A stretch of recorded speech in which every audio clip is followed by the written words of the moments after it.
I finally got my Salsa rack lock seat post clamp in at the same size, so 34.5. But yeah, the only difference then is the rack lock basically has this boss here, and yeah, that is threaded. Then you can mount your rack supports here.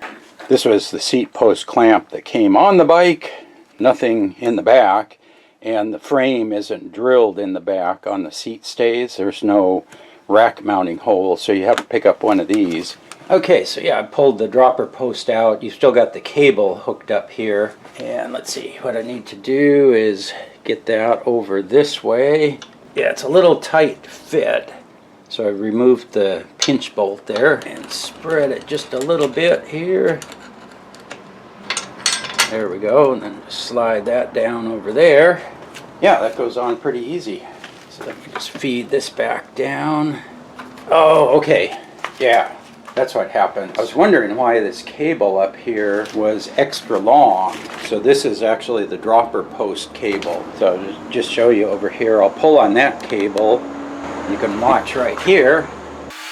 So that's why that cable up front, it's got an extra big loop in it because that's the extra cable here. And I guess they run the cable down the seat tube and then it must go across and then up the down tube there where the battery is. Let me pull on the cable up here and we'll get this down here.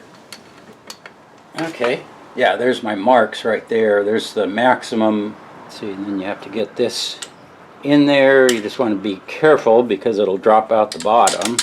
Yeah, that looks good. We got the rack mount because you can see there's no threads or holes in the seat stay at all for a rack. So if you want to put a rack on, you need something like that.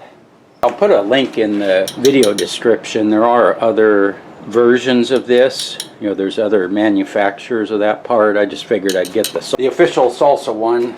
Okay, I think that'll work right about there. Just put the 2 screws up in the front. According to the directions, you want it about 2 to 3 degrees angled forward.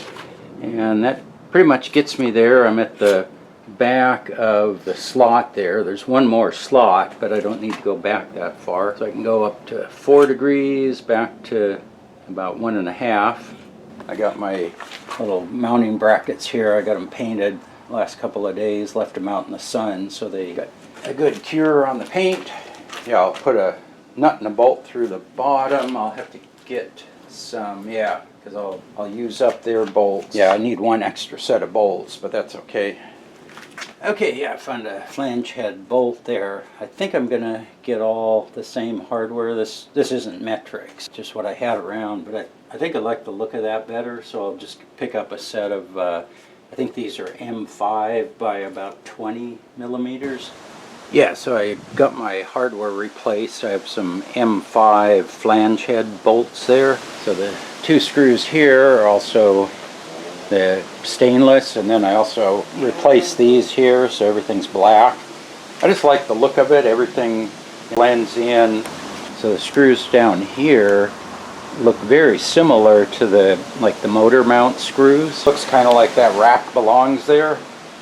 Yeah, so I'm collecting some parts and tools to start filling up the saddlebag with bike-specific stuff. Oh yeah, and I finally figured out why I have the other style trunk bag, because I picked up the Velcro style trunk bag when I built my touring bike back up in 2010, and it just had a plain rack on it. It didn't have this QuickTrack.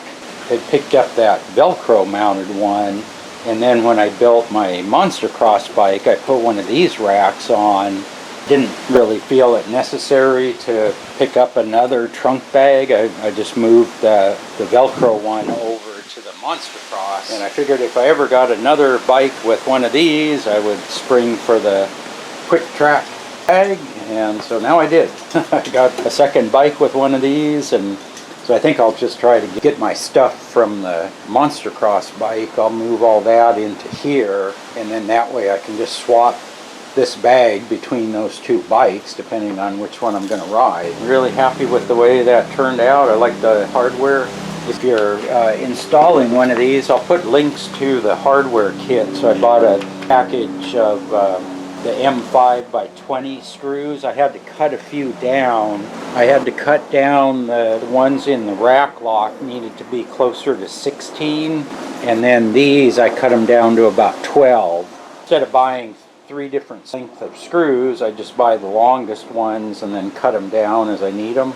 And then just picked up some metric lock nuts. They're all stainless steel with a black finish on them.